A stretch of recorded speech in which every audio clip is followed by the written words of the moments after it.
Right, so next little thing that we want to look at is some basic UV mapping. So in this tutorial, I'm just actually going to show you how to take a low poly tree and set it up with the most basic UV mapping we possibly can, so that we can then pretty much throw a default texture, well, a blank texture on there really, and be able to kind of push it towards a little bit of texture painting.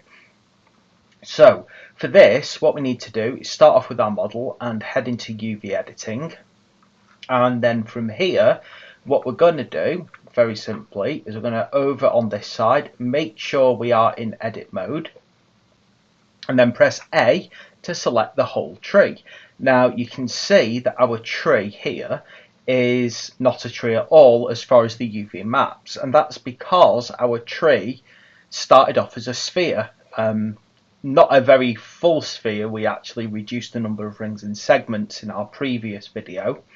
But what we've got is a very basic layout. Now what we need to do is we need to make this UV map look like this tree. The easiest way to do this is head up here, click on UV and smart project it. Now this is not the best approach in any way. This is just an easy approach, and it just about works if you need something that you want to throw onto a texture map. The reason it doesn't work for complex models is because, as you can see, some of these actual UVs are upside down. What it's done is it's fit them and squeezed them onto the map as best as possible. Anyway, what I'm going to do is I'm just going to head up here, I'm going to go image, and then I'm going to go new. And from here, I'm just going to call this tree, and I'm going to head into here, and I'm just going to set a default color, if it'll let me. Okay, I'm going to head towards a reddish brown, and I'm going to create that image. Then from there, I'm going to do image, and I'm going to save it. And I'm just going to save it where I've actually got my tree. And from there, I'm going to head over here and I'm going to click on my material. I'm going to add a new material to my tree. And when it decides to load up, any minute now, I hope. Doesn't normally take this long, but I think I've got too many things running at once. I hate it when it does this.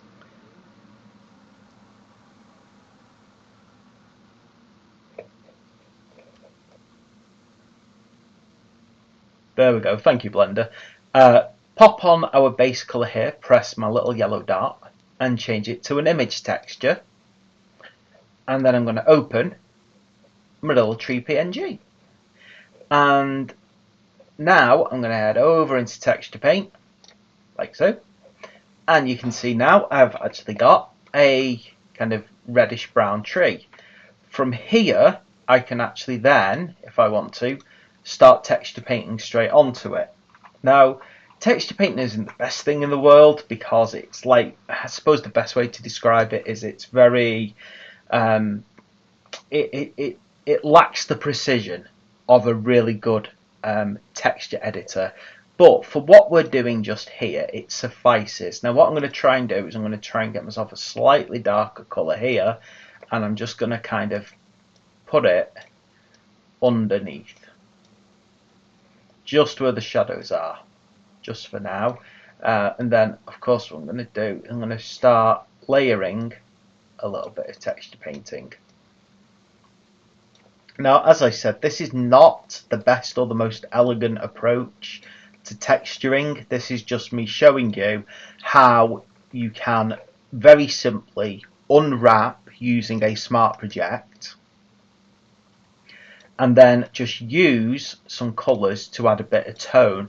If you don't like the transition between colours, then you know what, just head over and just smear them out a bit to blend them together.